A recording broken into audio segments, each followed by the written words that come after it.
সবাই চিরকালই ঘর করে দিচ্ছে। আমরা এই টাকাটা সেন্ট্রাল গভর্নমেন্ট দিচ্ছে না, গ্রামেরও টাকা দিচ্ছে না আর শহরেরও টাকা দিচ্ছে না।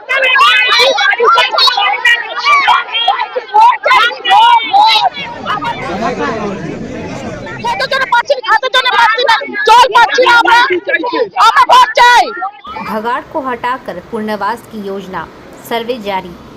राज्य अपने फंड से करेगी वित्तीय व्यवस्था, कहा फिराद हकीम ने। आप सबका स्वागत है न्यूज़ लाइन कोलकाता में। कई वर्षों से जमा भगाड़ कचरा डंपिंग ग्राउंड को हटाने का काम तेजी से किया जा रहा है।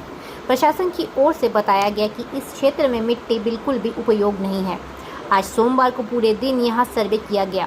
कल नगर विकास विभाग में बैठक कर ये तय किया जाएगा कि भगाड़ हटाकर पुनर्वास की व्यवस्था कहां की जाएगी। इस विषय पर नगर विकास मंत्री फिराद हकीम ने कहा, ये पूरी क्षेत्र भगाड़ है, यहाँ कोई उपयोग मिट्टी नहीं है। लोगों ने अवैध रूप से यहाँ बसावट कर ली थी, इसलिए खाली जमीन चिन्हित कर वहाँ पुनर्वास व्यवस्था की जाएगी। फिराद हकीम ने आगे बताया, केंद्र सरकार गांव या शहरों के लिए कोई फंड आवंटित नहीं कर रही है, इसलिए राज्य सरकार अपने फंड से ही पूरी वित्तीय व्यवस्था कर रही है। उन्होंने कहा, कई वर्षों से ये कचरा जमा होने के कारण मिट्टी सख्त और अनुपयोगी हो गई है।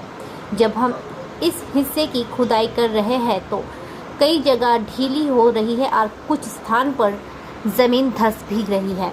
इससे भूमि पर दबाव बढ़ रहा है, इसलिए जल्द से जल्द इस क्षेत्र में प्रोसेसिंग कार्य शुरू करना आवश्यक है। इसके अलावा KMDA की ओर से बताया गया कि खतरनाक इलाके में सीट पाइलिंग का काम तुरंत शुरू किया जाएगा। जिन क्षेत्र में कचरा जमा हुआ है उससे ट्रक के जरिए अन्य जगह पर ले जाने की प्रोसेसिंग की जाएगी।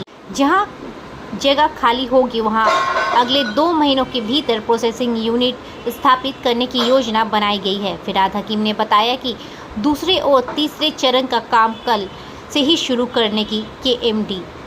उन्होंने आगे कहा, नगर विकास विभाग और KMDA ने संयुक्त रूप से ये तय किया है कि शहर में पोर्टेबल कॉम्पैक्टर लगाने के लिए कहाँ युक्त स्थान मिल सकता है, इस पर जल्द से जल्द कार्य बनाई जाएगी।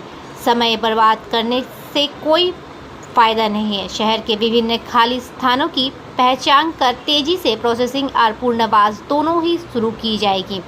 मंत्री ने साफ कर दिया कि इस पूरी प्रक्रिया को पूरा करने में 2 से 3 साल लगेगा।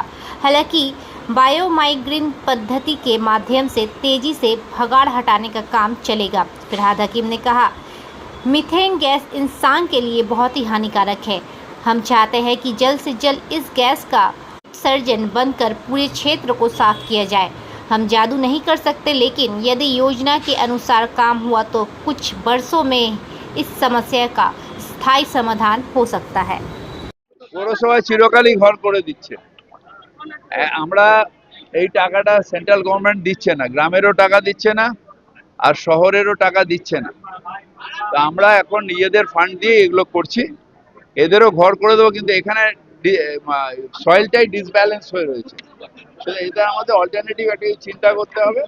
কালকে আমরা অফিসে বসে আজকে সার্ভে হয়ে যাবে, কোথায় খালি জায়গা পাওয়া যায় সেখানে এদের রিহ্যাবিলিটেট করতে হবে।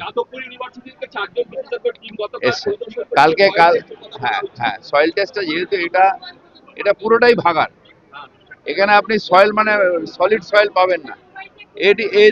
এইগুলো এখানেও এগুলোই ছিল, তার উপরে মানুষ আনঅথরাইজ ভাবে ঘর করে নিয়েছে।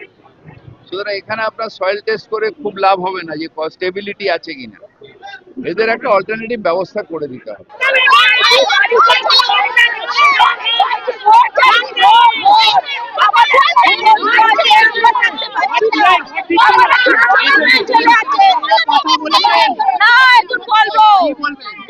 আমাদের অনেক কষ্ট আছে, আমাদের চাইতে করো কি বলবো, খাবার খেতে পারি না, অনেক কষ্ট আছে, প্রচুর জলের খাবার থাকার অনেক প্রচুর আছে। কোথায় যাবো আমরা?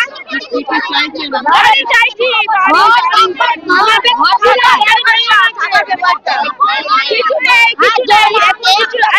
ওই দিক দিয়ে আসছে, আজকে এসে